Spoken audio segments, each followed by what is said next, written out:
Turning now to the independent body that we're discussing today, created by the provisions in Part 4. We consulted on how to ensure an independent monitoring and advice function could uphold the internal market.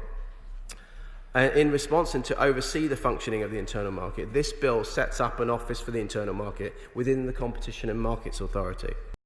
The fact of the matter is that the Joint Ministerial Council was working on a programme where, and with some success, I understand, with ministers on both sides, before this bill was introduced, where all of these types of issues could be ironed out and could be done in a collaborative and consultative way with each of the governments of the devolved nations. But that's been thrown asunder. And I look forward to the answer to the question about how this collaboration is going to work in future, when this bill simply overlays that with an unelected quango and the ability for the Secretary of State for Bays to make the ultimate decisions and this Parliament.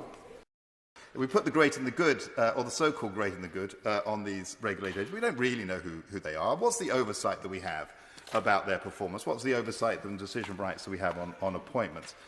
And all this coming together, bear in mind the final decision, the CMA, or the Office Internal Market, it's going to be made up of people that we don't know yet who they are, but we know they'll be appointed by the government.